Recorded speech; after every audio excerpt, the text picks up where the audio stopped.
Yeah, Bob just said it's thoughtful. My position is thoughtful. That's what Adlai Stevenson was met a woman near the end of the campaign, and she said, "Sir, you are the choice of every thoughtful person."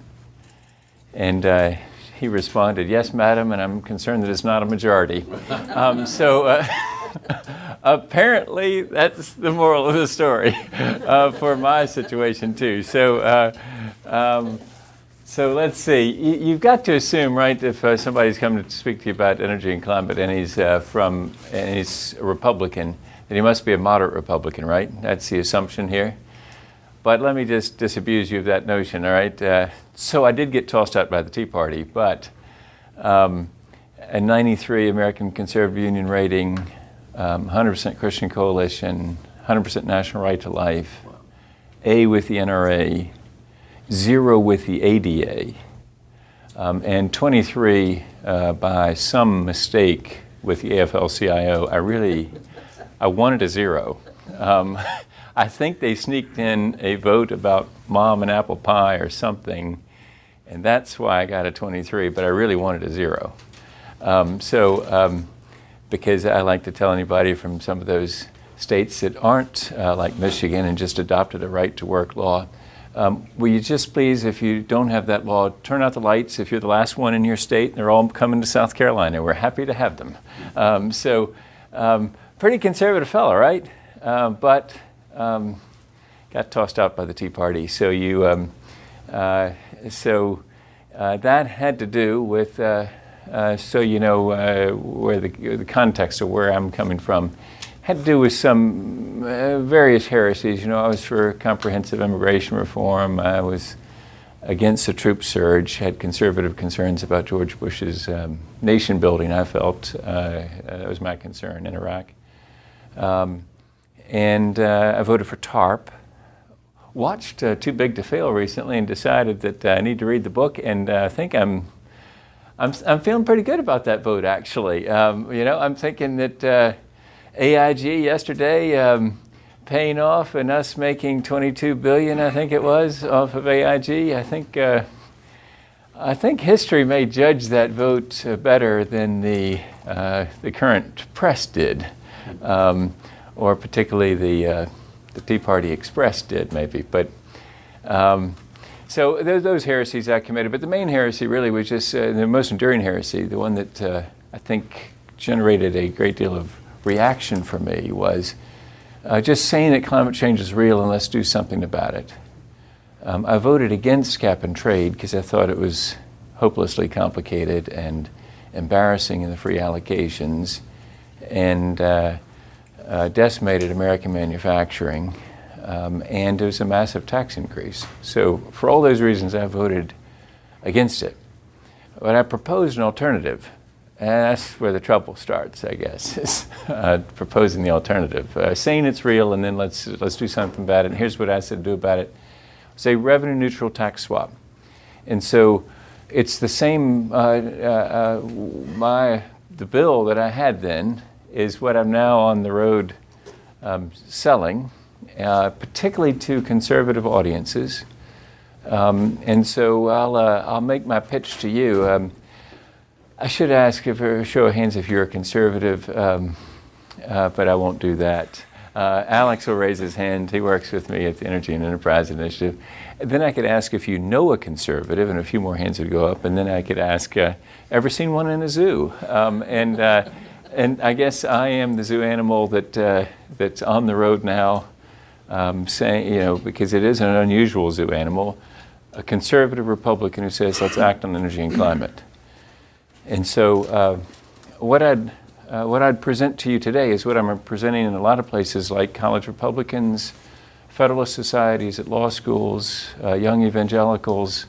It's basically trying to reach conservatives. The reason we're focusing, by the way, so much on young folks is they're open to us, they're connected better than their parents and grandparents electronically, and we think they can be effective ambassadors to their parents and grandparents.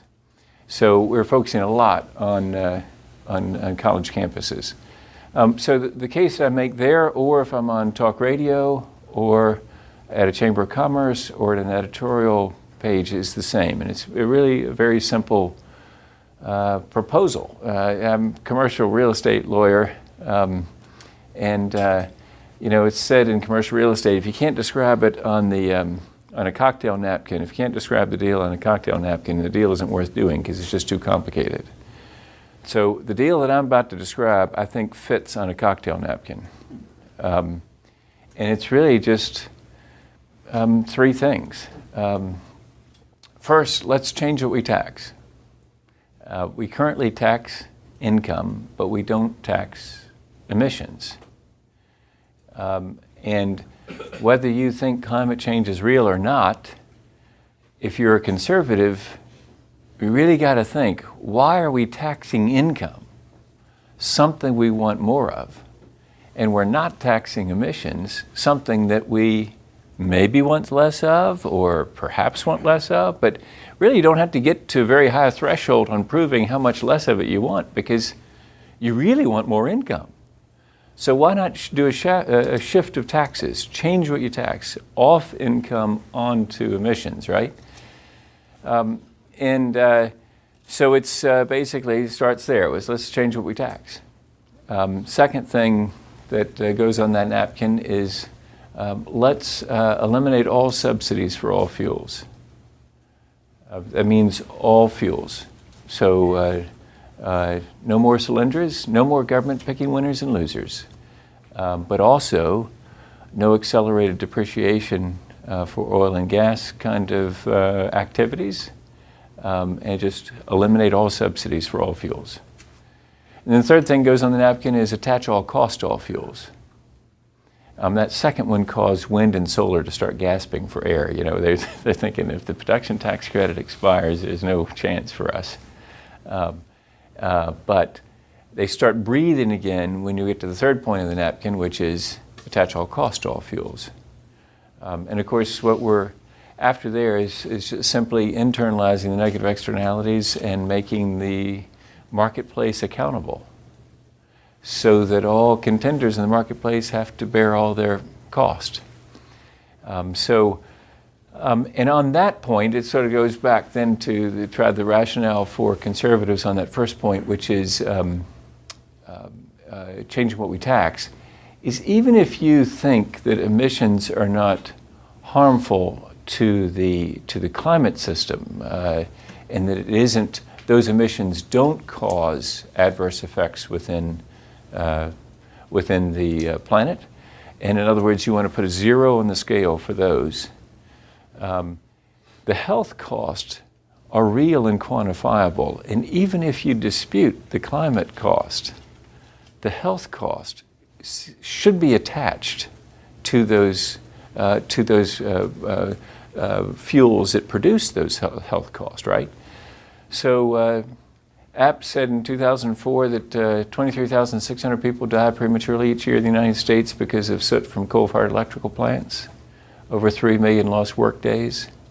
Those are real and quantifiable costs. I can admit that if you're doing climate calculations and figuring out what those costs are, you can make varying assumptions, and since the period that you're going to discount to present value, those cost over is so great that you can get wild fluctuations in the estimates of cost, right? But in the case of these health costs, they're real and quantifiable and quite present. So finding a number there is not too hard. Now, some people would dispute, I suppose. They would say APP is wrong. It wasn't 23,600. It wasn't 3 million lost work days. Okay, so it wasn't zero, all right? It was more than zero.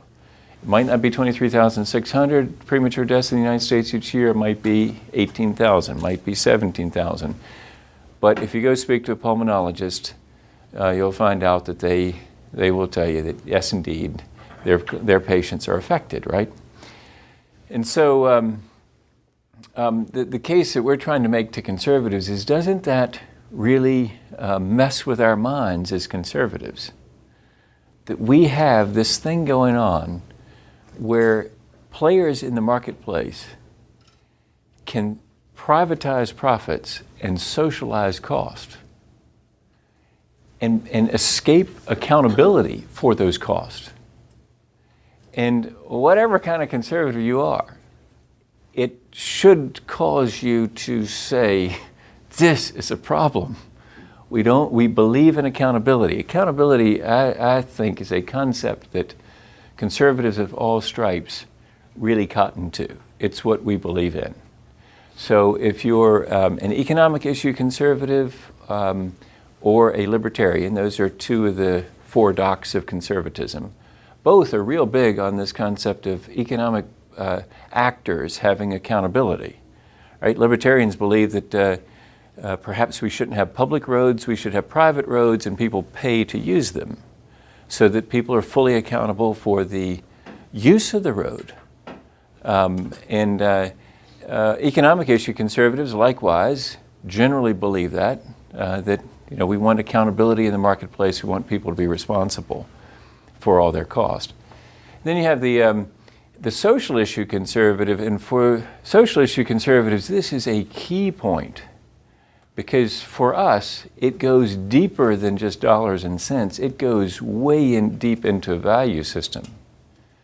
That we believe that human beings are responsible moral actors and that behavior has consequences and that people should be accountable. And so the lack of accountability in being able to produce, for example, coal-fired electrical power without accountability for the health effects should really rattle social issue conservatives. And then the final group, the four docks of conservatism, is the national security issue conservatives, neocons among us. And for those folks, I just point out that free enterprise could make it so that we could say to some players in the Middle East, you're just not as important as you used to be to us. If we were to innovate. Now, of course, we've got innovation going on right now that produces an expanded supply of petroleum, which is giving us a sense of security, which is very nice. It's also true that I think that that may be something of a false victory there, because I'm of the school of thought that the Saudis must be very happy that we're doing directional drilling and finding all these additional reserves, because they just, that extends the life of their product. So better for them if we don't start feeling the price and start innovating away with substitution effects into other technologies. Better for us to be complacent about the price of petroleum, get additional supply, keep the price relatively low. Now, of course, the Saudis, in order to keep their cash flow where they want it, will simply turn back the supply on their spigot so that they'll ratchet it back and allow us to suck all of ours out and burn it up, and then they open the spigot back up.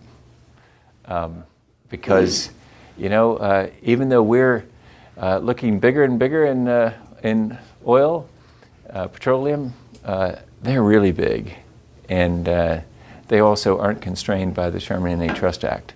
And so, in fact, that's their whole purpose of being, is to not be constrained by the Sherman Antitrust Act. So OPEC's only reason for being. So anyway, we're for the national issues conservative, those folks, I would say that if we could hasten the day that we remove the strategic importance of oil, if we go ahead and start attaching some of these externalities to petroleum. If you do, then you get some of this substitution. Now, I should tell you that at the Energy and Enterprise Initiative, which Alex and I are working in, we're rather ecumenical as to how this tax swap might go.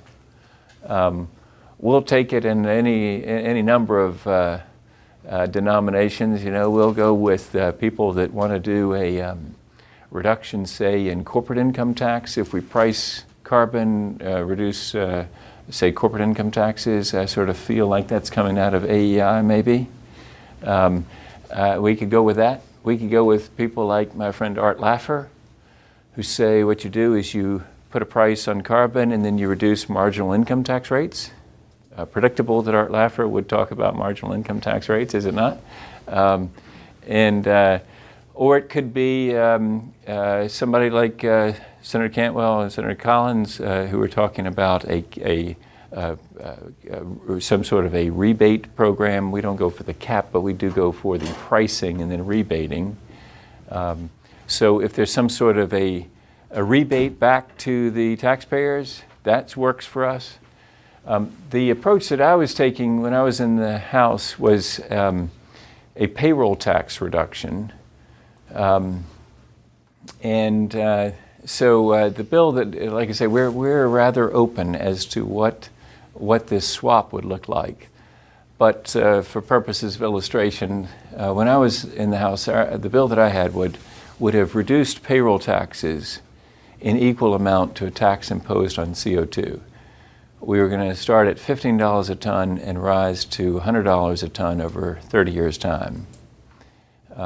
It was to be a border adjustable tax, so it'd be removed on export and imposed on import, which I think is a key feature and something that I would hope that fellow conservatives would see makes a lot of sense, because one of the good arguments against pricing carbon if you're the United States is all you're doing is exporting productive capacity to places with higher energy intensity, and the result is that you don't reduce global emissions. You've just lost jobs and you have shifted it to places that are dirtier. I think that's a true bill. So what we got to do is we got to fix that. And I think a way to address that is to make it a border adjustable tax that's removed on export, imposed on import. Now, I got to admit that there is an argument that we got a little problem with the WTO on that. Yeah. Ladies and gentlemen of the world of the WTO, here's my defendant's exhibit number one, is that we, in the bill that I've proposed, we're going to base the landing fee on American equivalent energy inputs. So if you're importing sheet steel from South Korea, it would be it'd be difficult for us to audit their energy inputs into the sheet of steel, right? But we know from American numbers what it takes, what the CO2 content or footprint is in that sheet of steel if it were American produced. So we were going to base the landing fee on American energy equivalents, which, ladies and gentlemen of the WTO, as you can see, is not trade punitive. It's actually, it's not designed at all to be trade punitive. It actually cuts a break, in that case, to South Korea. We also had in our bill a way that countries with lower carbon emissions could petition for better treatment. So, for example, France, with high nuclear energy, somewhat 90% nuclear there, could petition for a lower landing fee because they'd be a lower carbon footprint. So the alternative for a country then would be to go upstream like us and within their own economy impose a price on carbon. If they did that, then there'd be no landing fee. And so that was the concept that I was operating under. It's in what you might. Here's why I got into that approach was I heard that Art Laffer had been over to Al Gore's house. Art and Al both live in Nashville, Tennessee. Art Laffer looked around the country, and there were 8 states that were eligible, he decided, to receive his residency. You know what was the uniting feature or the common denominator among those 8 states? No income tax, that's right. And so he was moving from California, and so he looked around, and Tennessee was one of the ones that he would go to. And so he decided to go there because he said it's also attractive and nice in Nashville. So they ended up being neighbors, Al Gore and Art Laffer. And Art's been over at Al's house. They talked about it, and they decided, yes, this is the thing to do. And so when I was in Congress, I heard this, and I thought, if we can bring Al Gore and Art Laffer together, then surely we can bring America together. A little bit of a naive thought, perhaps, but hope springs eternal, and maybe there will come a day when we can bring America together and actually solve this. So that's the cocktail napkin description of what we're talking about at the Energy and Enterprise Initiative. And I am interested in your questions and comments, things you want to know about this, or things that I should know from your perspective about how to make this better. Yes, ma'am.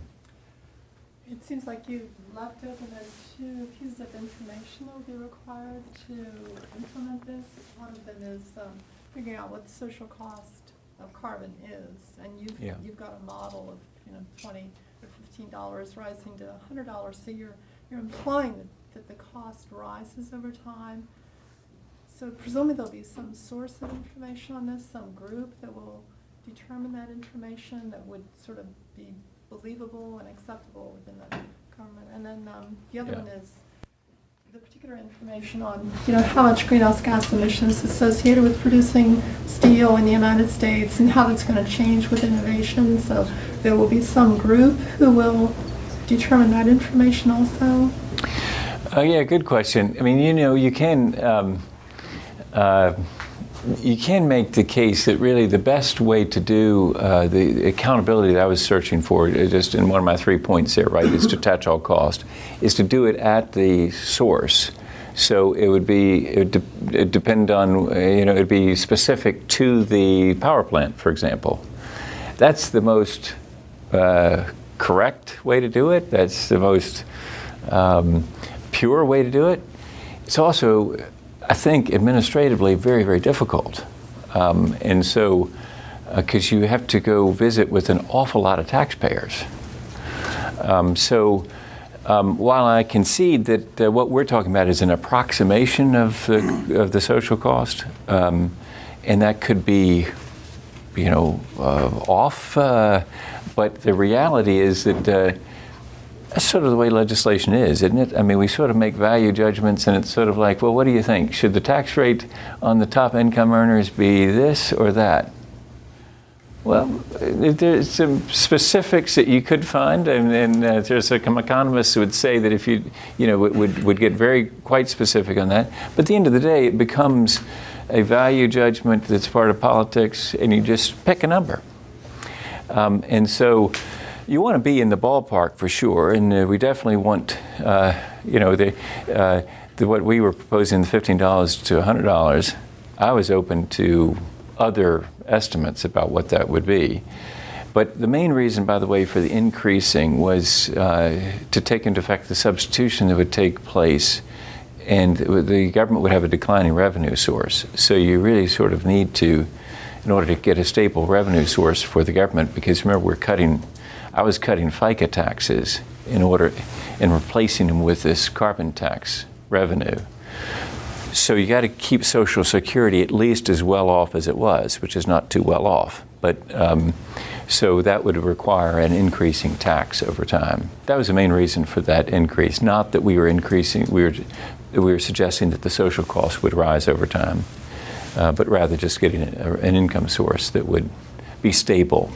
I was thinking your original design was very, very clever for a conservative in the sense that if you're trying to reduce emissions and you're taxing emissions, that presumably the revenue would decrease over time, which would be the objective of a good conservative. Oh, yeah. Well, it is, and of course, actually, this is something that point that Alex is big on making, which I think is really a good point, is that it is a great feature of a consumption tax, like a carbon tax, is you can choose your tax rate based on substitution.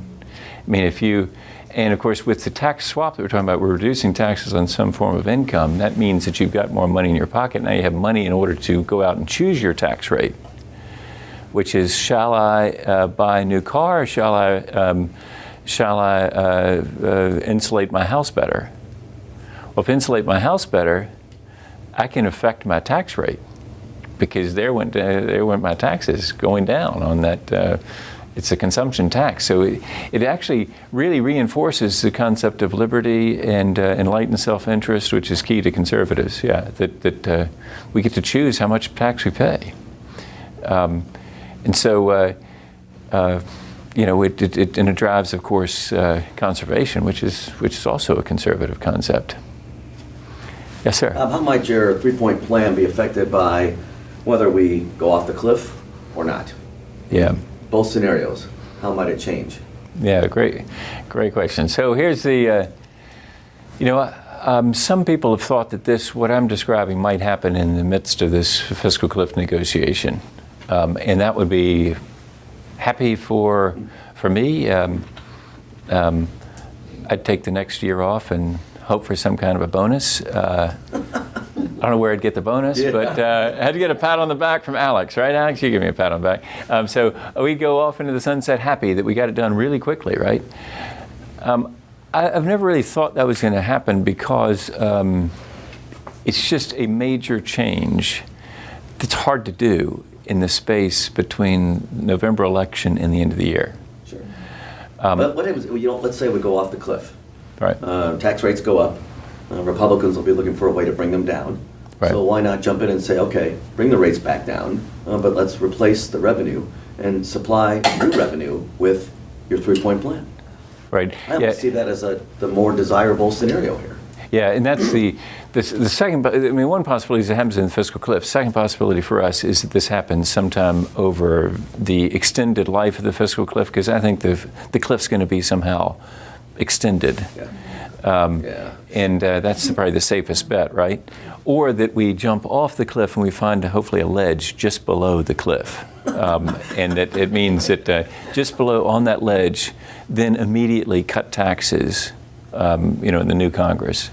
But probably still extend some of these hard decisions about spending cuts. And then the third time period that this could happen in is when we get to the place where we have real market pressure for a very grand bargain.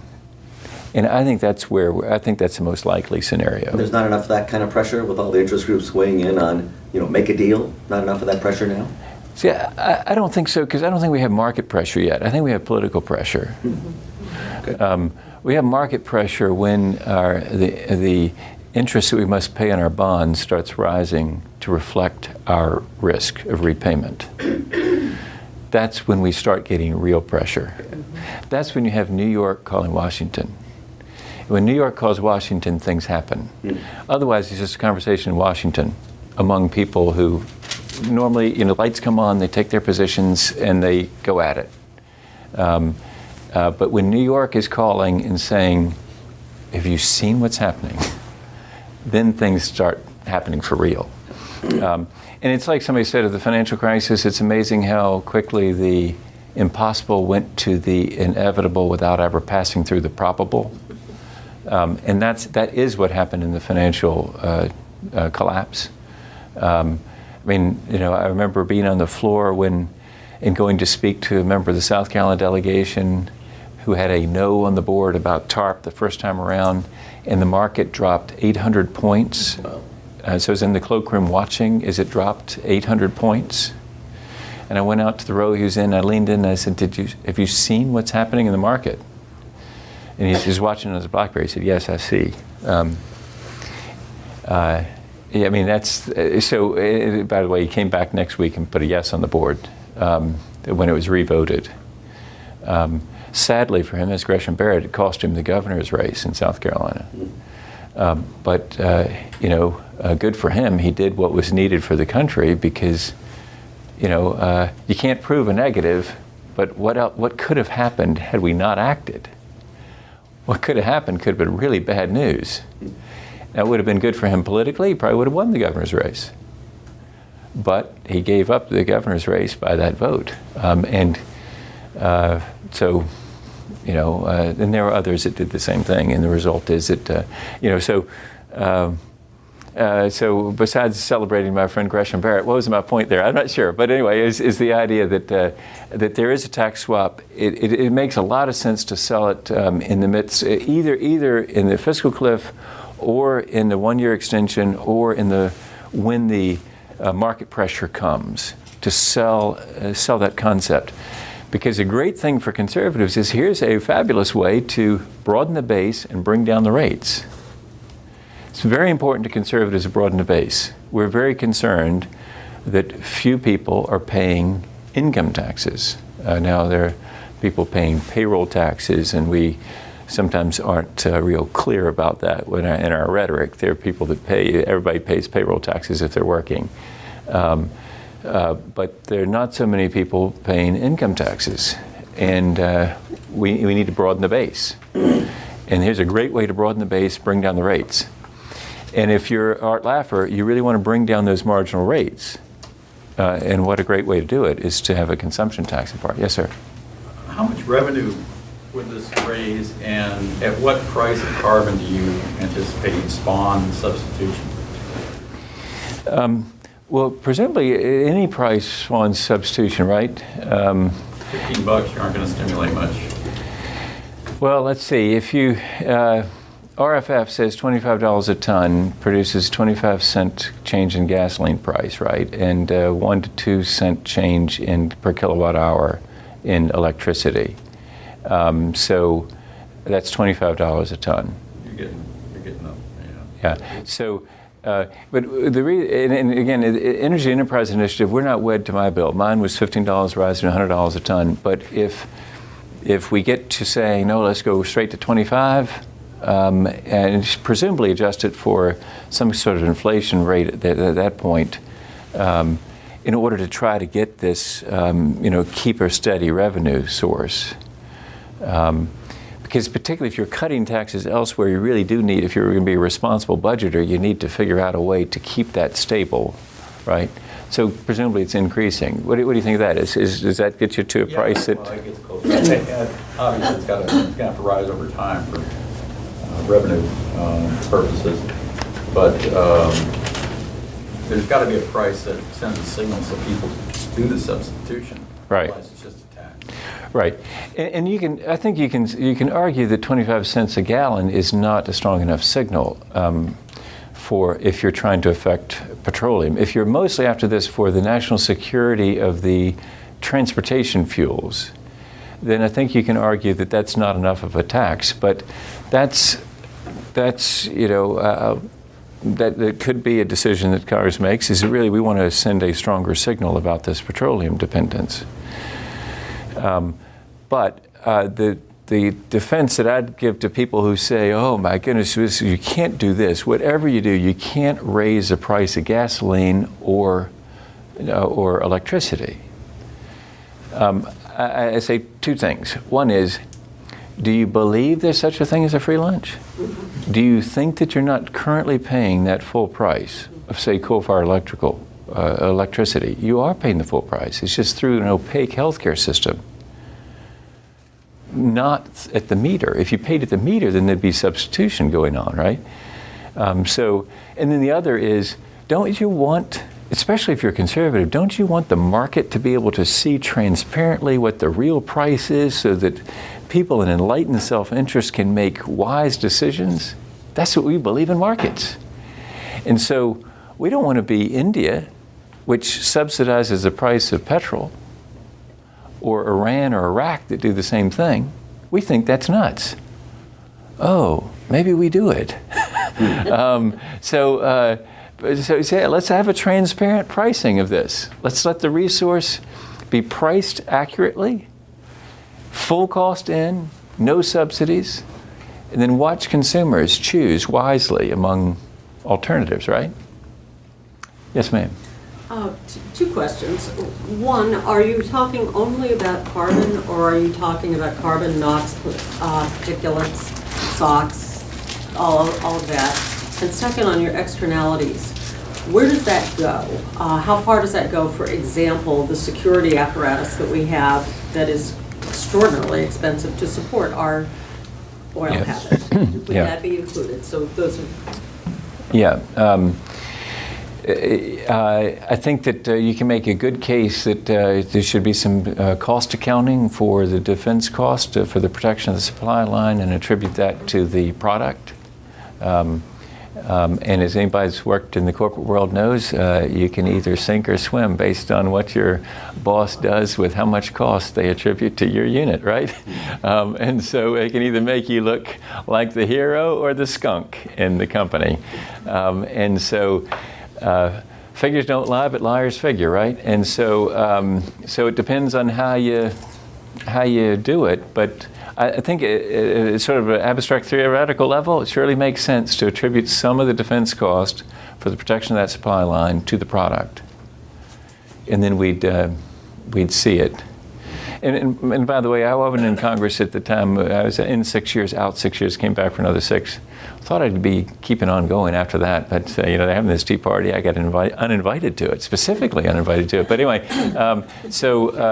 in the 6 years I was out is when 9/11 happened. I wasn't here, so therefore I can't really claim that, even if I had been here, if I would have thought about it, I hope I would have thought about it, but I wish that my friend George Bush had asked for a gasoline tax to pay for the war, because he was riding at 92% approval. It would have been the patriotic thing to do. And I think Americans, we would have bought into it, and we would have all been fighting the war rather than just some kids fighting the war. So we would all been paying. And I think we could have done it, and that would be a way of speeding that substitution, because then we would have really been starting to see the price of gasoline. But of course, right now we don't have conservative thinking on that. We got some populist rejectionism going on there about that, which is basically, again, you can't let the price of gasoline go up no matter what. Is that conservative? Conservatives believe in prices going up and down based on what the market is doing, and people making wise decisions and enlightened self-interest. They don't believe in sort of setting some price given from on high about what the true price is, what the just price should be of that. The first part of your question I forgot. Are you only proposing taxing just carbon or pollutants in addition to carbon, such as particulates, SOx, NOx? The bill that I was about was just CO2. Okay. It does, of course, get after some of those other things by reducing some other emissions in the course of collateral damage or collateral benefit, I guess it would be, to by getting rid of some of the other products of combustion. But in another case that I make to conservatives too is that this is a way to supplant some Clean Air Act regulation, because some of that would become redundant. Not all of it, but some of it. So, yes, ma'am. Your last answer got close to a question that's dear to my heart, which is how do you define a subsidy, and what is the size of that? And I wondered if in your current work at George Mason you are attempting to come up with your definition, and then I've worked in this field for at least a couple of years, and I don't know of anyone who has a good comprehensive number for the size of the subsidy for fossil fuels. Yeah. There is one very good study that is comprehensive about nuclear subsidies. Right. And the reason I ask is even the most sophisticated people that I talk to about energy policy frequently don't have any concept of the order of magnitude of how much we invest in, I call it the old energy system, but personally I'm opposed to all subsidies because I think the renewables are getting the crumbs. Yeah. But have you addressed that order of magnitude problem? Yeah, we haven't done any study that we could say that this is what we believe the subsidies are. And I've seen, although there are a lot out there, right, a lot of estimates out there, and they vary wildly. If you listen to somebody that might be connected with ExxonMobil, they say that they're very small subsidies. If you listen to some environmental groups, they're enormous. The numbers are tremendous. So it's pretty clear that I think it's pretty clear that there have been historical subsidies for sure, and we've furthered the creation of that business in various ways, and some still exist today. I'm very happy that to see this bill going, that Jerry Moran and who's it? Coons? It's Coons, yeah, and who's in the House? Texas. Ted Poe are proposing that the master limited partnership change that would make it so renewables are included in the action there. That's a classic example of how, somebody like ExxonMobil would say, you see, we don't have any special deals. But if you go, say, talk to BrightSource, they would say, BrightSource is a concentrated solar company in California, they'd say, well, wait a minute, cut us in on that action about those master limited partnerships. Because they're excluded now. So back to that thing about figures don't lie, but liars figure, right? It depends on how you look at it as to whether, I think, though, it's pretty clear that the renewables should be cut in on that or the whole thing eliminated, yes. I mean, because as a conservative, it really is important to treat all these actors fairly and equally, and just eliminate the subsidies and attach all cost. But we get in a big fight about what are the subsidies, but our goal at the Energy Enterprise Initiative is to get to that debate and get through the denial. If we can end the denial and get to the debate, great.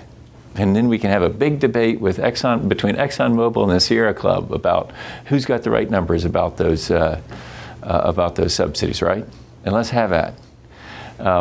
But if we could just get to that debate rather than stopping here at the starting gate and refusing to move, that's what we're hoping to do, is get beyond the starting gate and then have a debate. Yes, sir. You're talking a lot about, in terms of communicating this issue to conservatives, which I think is really important. And I wanted to ask a question. I think you're already, there are a lot of the right steps in having conservative credentials and advancing this type of a discussion. But what lessons do you take from the Canadian example, where I know the Liberal Party of Canada ran on basically a campaign of a green shift, which was basically a carbon tax that would be, the revenue would be recycled to reduce payroll taxes. And yeah. I'm just wondering if they got clobbered, I mean, when Canadians went to the polls by the Conservatives. And I'm just wondering if you have a sense of, what do we need to do to be able to better communicate these issues so that the same thing doesn't happen here, if it does get to the point where people are voting on these things? Yeah. Great question. It is just in British Columbia at their invitation, actually, to see how they did it, and very interesting politics there. And very interesting to me that they apparently wanted me to come there because they wanted to show some of their more conservative members of the governing coalition there that, see, there are people down south that are thinking this, and by the way, they're conservative. And so, but it's interesting that they really wanted to shore up the consensus. And I kept going there and saying, why does consensus matter? And in the United States, it's basically, if you got the votes, vote. If you don't, talk. That's the rule of the majority. If you got the votes, vote. If you don't, talk. But they got the votes in British Columbia, but so they wanted to talk. They wanted to hold the consensus together, which is rather admirable. It's just sort of foreign concept to me. As an American former politician, a recovering politician, is you just vote the thing and you get it done. So I think there's some lessons to be learned there. It seems to be, I don't want to overstate the economic performance there, because I'm not an economist and I'm not sure, but it would appear that they have not tanked the economy in British Columbia. So these protestations that any price on carbon would destroy the economy was not happening in British Columbia. Now, they might even be able to say that it's contributed some growth, but that's the claim that I'm not sure that. I'm surely not an economist, and I wouldn't go out on a limb on making that assertion, but some might, over time, come to that conclusion that it actually did help their growth rate. So the political lesson though is that they got buy-in, and they did have some folks though that in the governing coalition who disagreed with the direction that the majority of the governing coalition was going. So far, they've held them together, but it does give political opportunity to the opponents who want to make hay out of it. So I'm not sure where that leaves us. It was an interesting thing to learn about it. Reed, could you stay on that political contention space? Yeah. That's one set of arguments. I'm concerned about, even if this was successful, how viable would it be over the longer term? Yeah. And I would expect that you would hear a lot of voices in the caucus saying, well, you're right, Bob, economically, but this is just going to create another hidden tax on the American people that's going to fund big government forever. Right. It's going to go up and up and up, and the government's going to get bigger and bigger, and you're just creating a new revenue-raising vehicle. It's going to be sort of one side of the argument. And the other one is kind of the one you're just talking about, which is, from the other perspective, this is going to be a point of annual contention over where to set the tax rate. Even if there's a stair step in the bill, they're going to revisit it on an annual basis. It's going to be a crisis every year. How do you send a signal that's sustainable to industry to make investment plans in the future? How do you walk through some of the arguments you've had to deal with? Well, that is an argument that we've heard. Grover Norquist, for example, suggested to us that what we should be doing is eliminating some other tax, not reducing a tax. So, as I said, my bill reduced FICA taxes in not all the way, didn't eliminate them, reduced them, and then created this price on carbon through a price on CO2, right? So that's his point was you should eliminate some other tax, not just reduce it, because taxes grow back. And I agree with Grover, taxes do grow back. So it does make sense, so let's go find one to eliminate. And that would be my answer to that. The reason for going with the payroll FICA tax reduction, by the way, is it has a great advantage of addressing the regressivity problem. I think, Reed, it's like this. If the at the end of the day, it's a question about whether we're capable of self-government or not. And that's the nature of self-government, is that you got to decide on the tax rate. And either that or you choose to go back to a king who sets it by some decree. But if we're all in this together and we're self-governing, then yeah, we need to annually make these decisions about what will our taxes be and what will our expenditures be.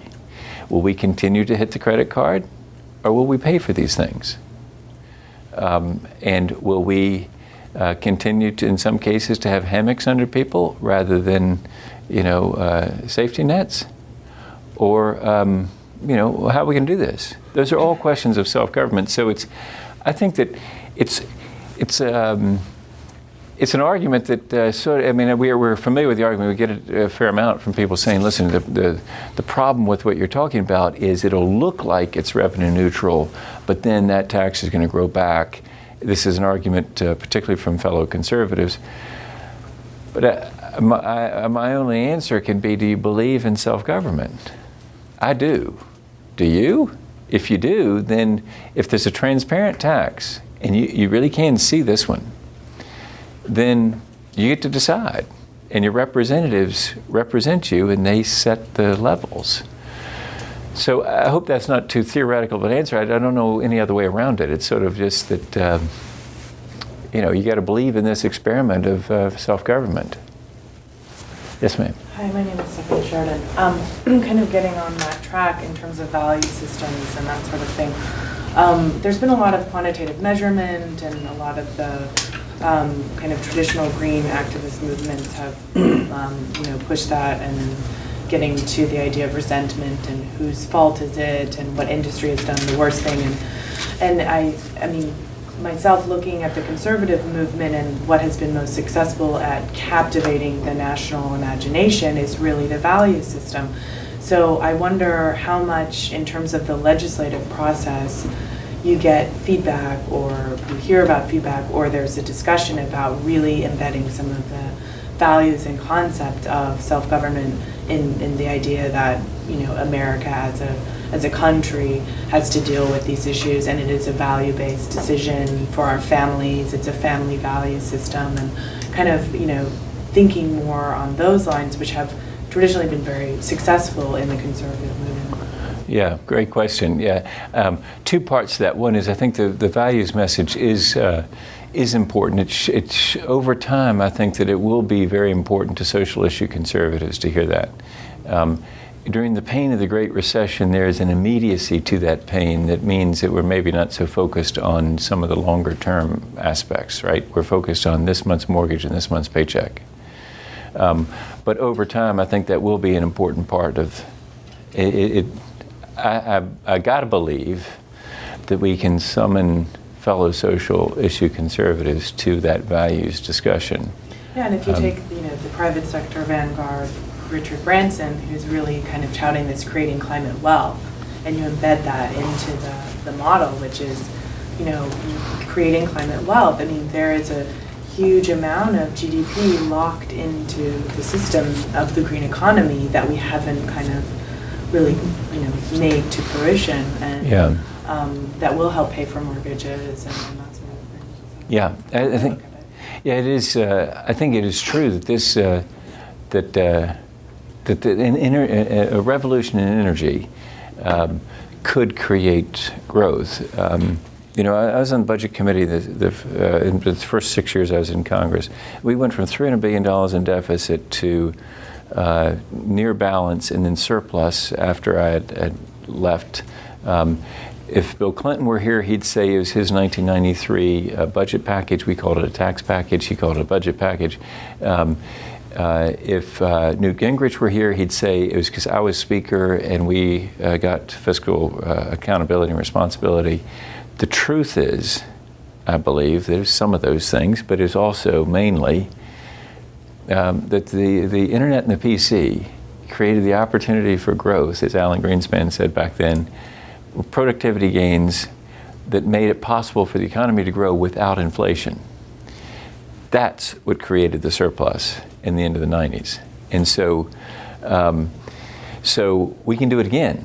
Now, the thing, this is where, again, I'm a little bit out on a limb here because I'm not an economist, and even if I were, I don't think I could substantiate the fact that this would be equivalent to that. This energy transformation would be equivalent to that, because when you think about it, that was a creation of a whole new category of things.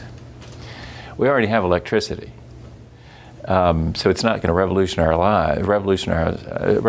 our lives, that this electricity comes from a different source. Whereas the internet and the PC really did revolutionize our lives, gave us something a whole new category. But still, there's an awful lot of investment in this, and there's surely a multiplier in that, and the result is an expansion of the economy, creation of an awful lot of jobs. And I think that those that may be here from the industry, utilities, would tell us that there are a lot of decisions that are on ice awaiting a decision on a pricing of carbon. Once that decision, once it becomes clear, then significant investment projects will go forward. And that'll change things. I want to pick up on something you said at the first, though. It's something very interesting. It was basically the concept of no recriminations, or I was hearing that, right? I had an interesting experience to speak one time at the Kentucky Boys State. Now we're going real deep into youth now, right? We're not even at college, we're in high school here, rising seniors in high school in Kentucky. But I learned a lot speaking in Muhlenberg County, Kentucky. You know, down by the Green River where paradise lay. Somebody sing it for me. I won't sing it. Muhlenberg County, down by the Green River where paradise lay. There you go. There you go. All right. There you go. So I was actually in Muhlenberg County, right? And so This is so I'm speaking there, and what came to me is really you made me think of it. Is that this must be done without recriminations. I must not stand here and say to these people in Kentucky that your grandpa was wrong for digging coal, because grandpa wasn't wrong for digging coal. Coal is a great way to make a lot of BTUs. It's just that now we know the full cost of it.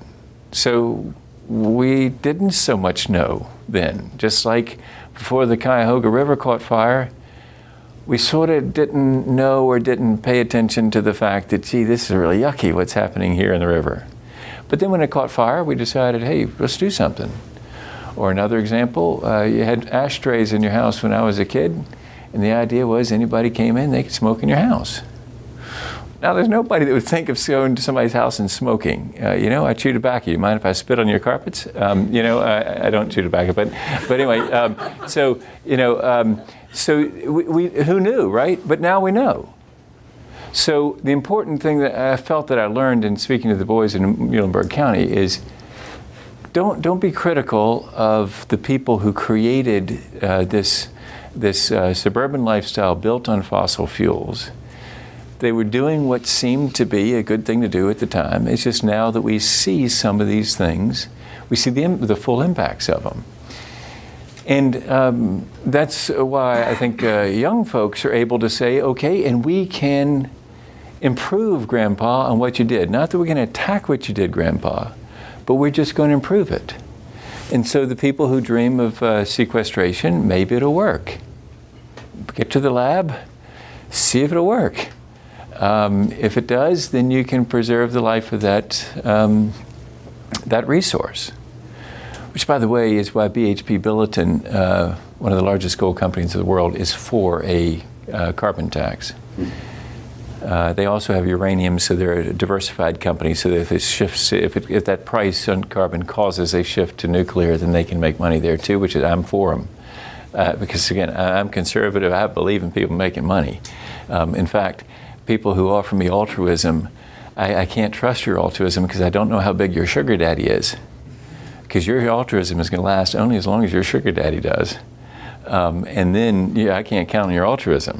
So if you tell me you can make a profit at something, I say I'm with you. I can understand that, because then it's like Carlos Gutierrez, an entrepreneur in Spartanburg, South Carolina, gave us the definition of sustainability that I use at the Energy and Enterprise Initiative. Sustainability, he says, means making a profit. If you can make a profit, it's sustainable. If you can't, it is not. And so that's the reality. And so BHP Billiton is for a price on carbon because they figure that it would cause, it's a little bit of a hard argument to follow, and I asked one of their guys whether they're the pariah when they go to coal meetings, but they believe it will cause the use of coal to be forced up the technology curve. And their concern is that their very innovative customer, China, which has 1.3 billion people and an awful lot of very bright people among the 1.3 billion, because if you're 1 in a million, there's still a lot of you. And so that they're going to innovate around coal. They're going to, and that their 300 years of inventory is going to become worthless in 10 or 20 years. Because their customer is going to say, we're tired of breathing the stinky air. And so they innovate around you, and then what do you do with the 280 years of coal you got left? And so it's a very forward-thinking company that says, let's get on up this curve. Let's make sequestration work. I'm for you. If you can make it work, great. But like I say, I got into all this because of, in Muhlenberg County, realizing don't do this with recriminations. Don't blame it on my dad, who came home from World War II, an industrial engineer who built this, sort of helped build this economy. It's of course based on fossil fuels. It's just now we know the full cost. We can see a little bit more clearly, so let's go forward and innovate. Yes, sir. I want to follow up on that, because Tom Waller with the International Emissions Trading Association, and you kind of opened up with your vote against cap and trade, because cap and trade is too complicated. Yeah. I think I would probably contend that the whack the market bill is too complicated, but the concept of cap and trade is actually quite simple and it's just perverted by folks on the various entities. And particularly from a cap and trade perspective, the whole idea is you set a policy on what you think the emissions should be, and you allow a market to decide exactly how to achieve that. Right. Whereas, as you know, we've already addressed the question about price, you've got to come up with some price that's relatively arbitrary and hope that you achieve some sort of policy goal to do that. Right. And that's some king somewhere deciding $15 is the number. Yeah. Rather than having a market decide, we can do it for $4, we can do it for $5, and I can make money doing this. Right. And so it's, I guess, I'd like to kind of hear you kind of talk about the progression from George Herbert Walker Bush, who did the Clean Air Act and did cap and trade, to Bill Clinton, who tried the BTU tax and that kind of tanked really badly, to suddenly another type of BTU tax being the conservative way to go. Yeah, good. Well, of course, you're right that there's some. The king is it Lex? The law is king, but so the people deciding in self-government sets the price there. But in cap and trade, there's some administrator who's elected, who's appointed by the executive, who is elected, and therefore the people started the whole thing in motion, who establishes that value by the cap, right? Mm-hmm. The only reason it has value is the cap. Right. So either way, you've got somebody setting a price, either directly through a carbon tax or indirectly by setting a cap. Or setting a policy and letting the price follow that policy. Right. It's just one versus the other, right? You either right. set a price and you hope that achieves a policy, or you set a policy and you let the price follow that way. You know, like the European Union, they have, right now the price is relatively low because they have a relatively low policy. The same thing with the Northeast here in the U.S. RGGI right. has a very low policy in terms of the reduction requirements for its power plants. So right. it doesn't cost that much. And so the price kind of follows. Before the 2008 recession, prices on carbon in Europe were a lot higher.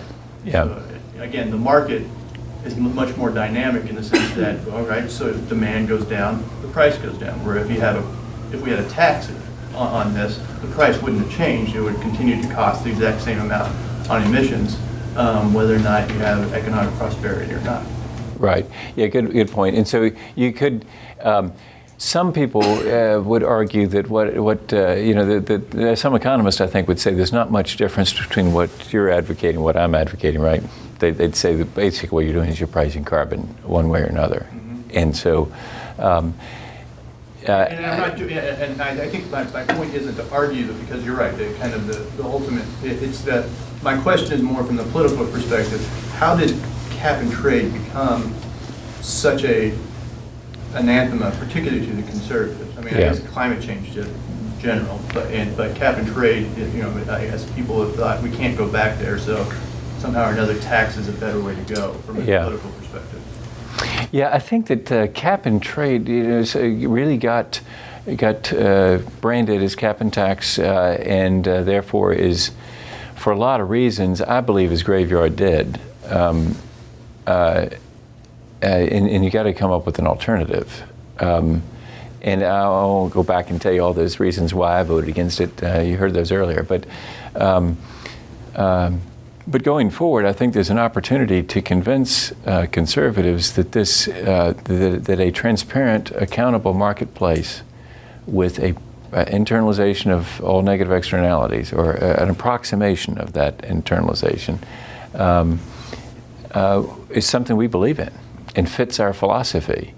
And why do we get there? Now I'm talking politically and sort of historical politics. Is why did it happen that way? Well, I think because of the pain of the Great Recession and my team losing the presidency, and a decision that we were going to dig in and fight it, and fight the administration on a lot of things.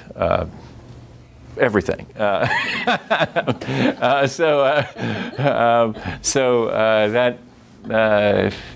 that.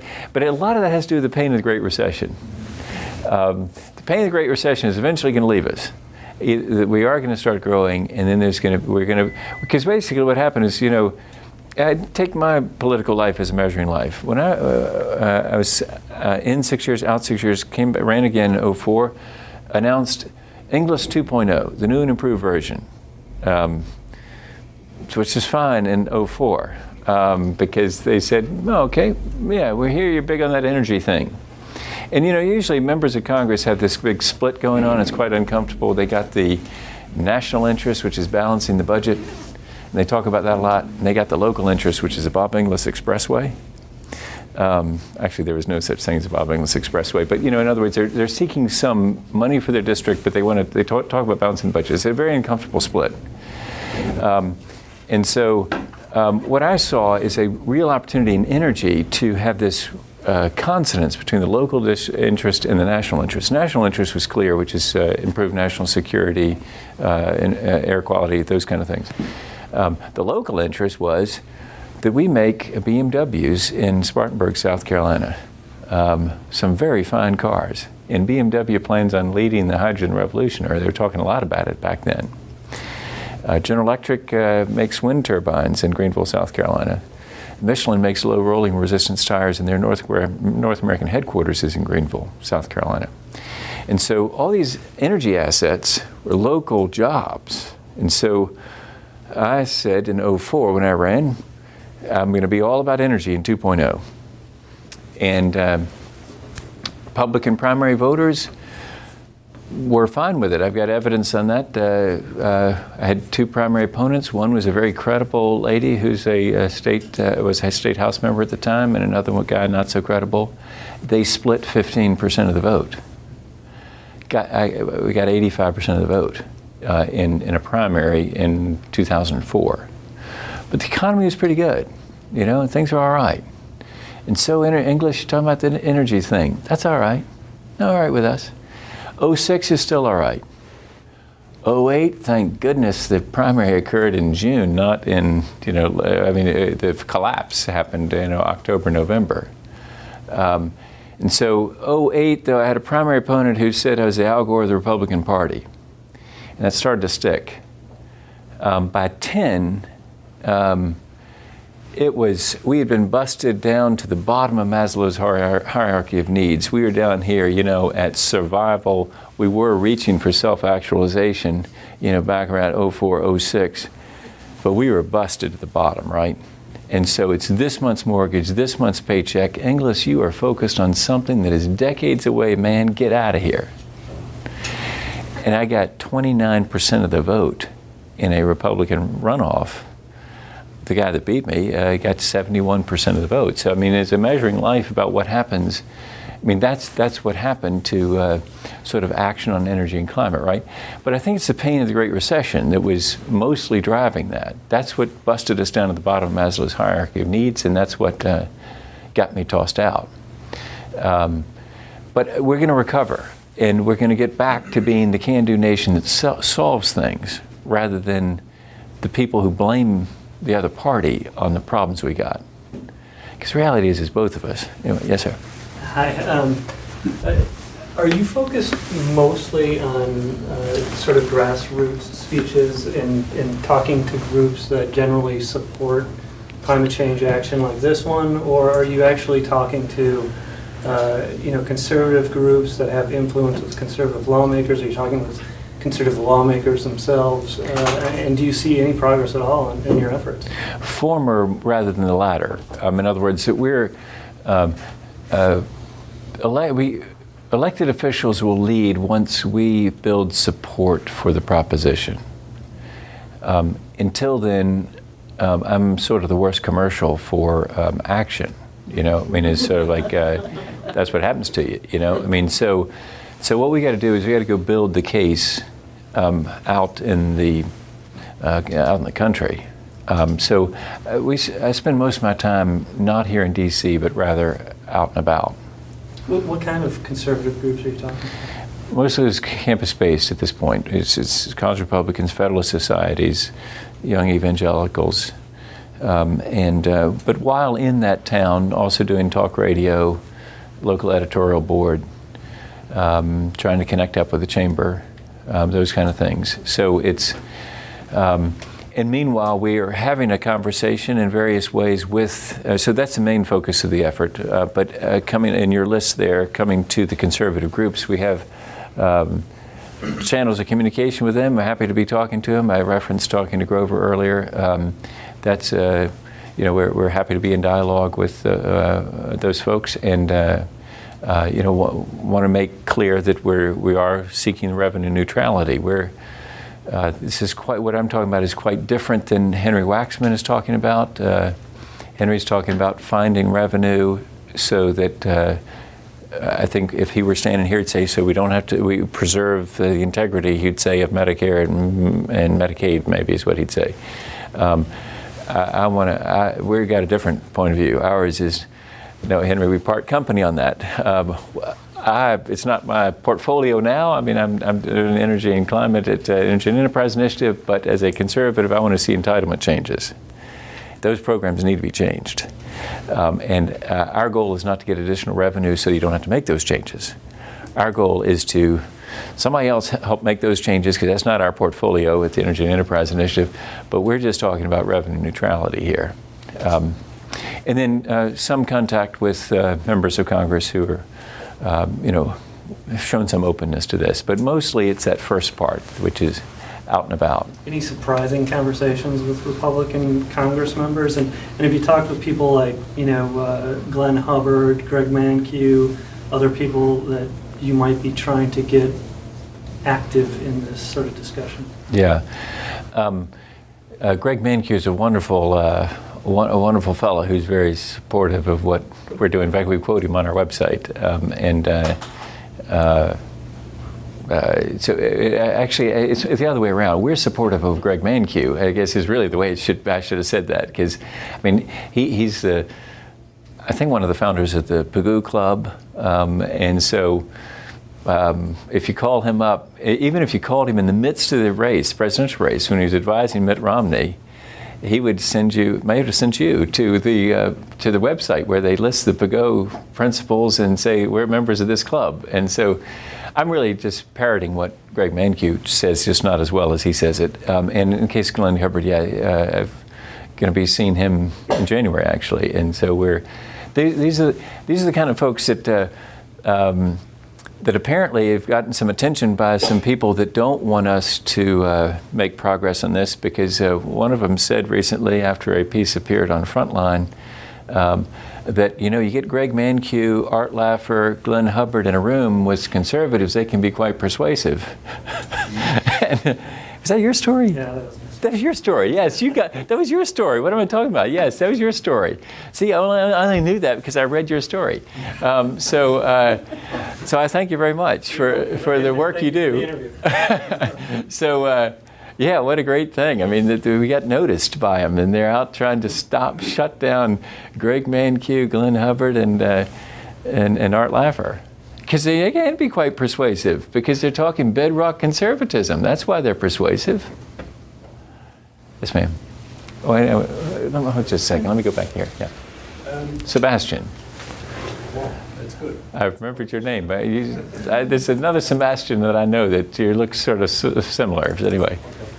You talked a lot about border carbon adjustment, and I know in the German or in the European context, this was also a big topic of kind of like taxing the imports. Yeah. But what was also a topic was subsidizing the exports, so they would be still kind of like cost competitive in the international sphere. Is that something that you're also including, or are you only talking about taxing imports to the US? Because if you look at the trade deficit that you guys have, that could be quite costly in the end if you start subsidizing your products that you want to put on the market.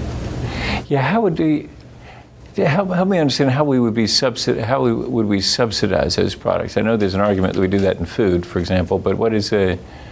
Well, the argument is you kind of like, you take what the carbon price is that you put on top of the good, and you want to sell it to a market that's not carbon priced, right? So you would have to give a subsidy in the height of the carbon price to the producer. Oh, I He see. becomes competitive with other goods in the international markets which are not carbon priced. Oh, yeah. Well, the concept of my bill, which again we're not advocating this specific bill at E&I because we don't advocate specific bills. Obviously, we're a 501c3 operation, so we do general education, right? So, the concept that I had in that bill was to just remove the tax. So it wouldn't, I guess that constitutes something of a, I mean, you could see it as a subsidy, I guess, because it's being removed on export. But it's like the VAT, right? It's removed on export, imposed on import. That actually is our main case, ladies and gentlemen of the WTO. That's the main reference that I'd make is the WTO. Is apparently the VAT is compliant, WTO compliant, and so that's the concept. What else you want to know? Yes, sir. I know that some of the studies that have been put out looking at potential tax swaps between carbon taxes and either a reduction in the corporate income tax rate or something like that have shown that a number of different corporate sectors could not only potentially gain in the long term in terms of green growth and those types of discussions, but in the short term in terms of increased revenue or increased profits. So have you found in conversations with certain corporate or industrial interests that they might be receptive to this idea, or have they sort of not thought through the potential benefits from the trade-off? In the people that are in the energy space doing renewable kind of work? Energy and non-energy. For some of the studies I've seen, service sector corporations could potentially benefit because they're relatively low energy consumer, large expenditures on corporate tax rates. Oh, yes. Similar for the agriculture sector, low energy consumption, high corporate tax rates. Oh, so in other words, if the corresponding cut were a reduction in corporate income taxes. Yeah. Exactly. Yeah. Surely that would benefit. I'm for that, and I think that's. I think many corporate interests could be for that. The question is whether you start losing some of the, if I was saying you bring Al Gore and Art Laffer together, whether you start losing Al Gore and all of his folks if you start talking about the AEI position. It's not the AEI position because they don't necessarily take positions, they write papers, but there are people that I know at AEI that would say reduce or eliminate the corporate income tax. Mm-hmm. That would make me happy and Art Laffer happy, but it might cause some of the other folks that would be needed to pull this off to go away. So, but again, once we get past denial and into debate, let's talk about what's the best corresponding cut to make. The important thing for us as conservatives is we not grow the government, that we not take this as an excuse to grow the government. And that, if you happen to be a progressive here, so let me give you a window into the understanding of conservatives, is that that's what they saw cap and trade as a way to simply grow the government, and as a way that somebody that was had a plan for my life was going to come tell me how to run my life, and they were going to regulate this activity, and they saw big government and they saw taxes coming their way, and that they rejected. And in fairness to people who advocate for that, they'd say that wasn't the point at all.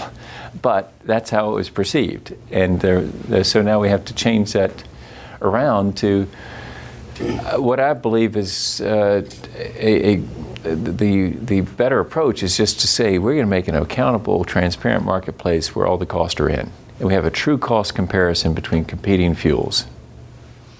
And it does involve an approximation, but it's an attempt to set the economics right. If you set the economics right, you get growth in the economy, you get improvement in national security, and you get cleaner air.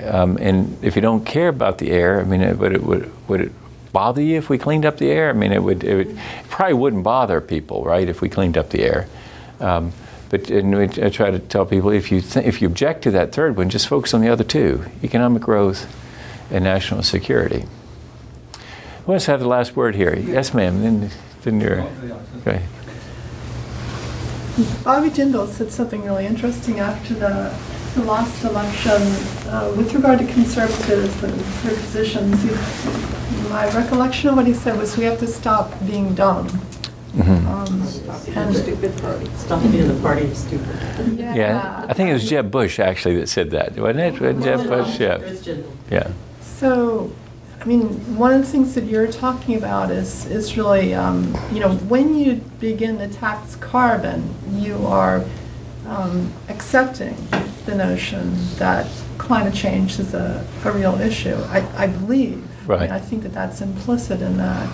And at that point, then, it seems to me that the onus is upon fellow conservatives to try to really, rather than denying climate change, to actually embrace knowledge and to try to learn more about that and see it as, again, a business opportunity that people have talked about, Right. and a real opportunity to make a difference and serve solutions to that, to offer commercially viable solutions on the impacts and adaptation side also.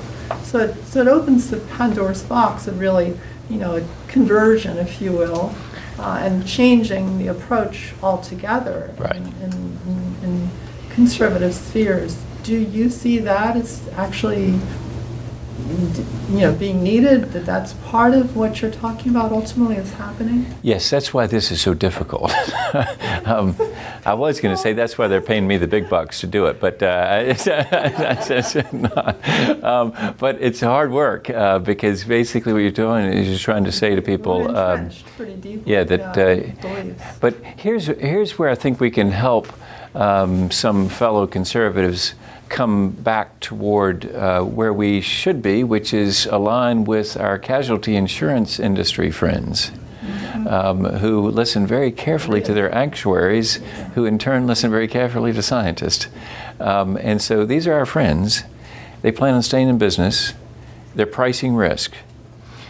And risk is what we want to be talking about, rather than apocalyptic visions, which is what drives conservatives crazy. When they hear people speaking of apocalyptic vision in apocalyptic terms about climate change, they recoil because they think there they go again. Ronald Reagan said that, there they go again. They're going to rev it up and then they're going to jam down some regulations down our throats. They're coming to run our lives, and they reject it, right? Because they hear it as a cover for something that's growing government and growing regulation. But if they hear rather from fellow conservatives, there's risk, and it is reasonable, it's prudent to avoid risk. We're conservatives after all.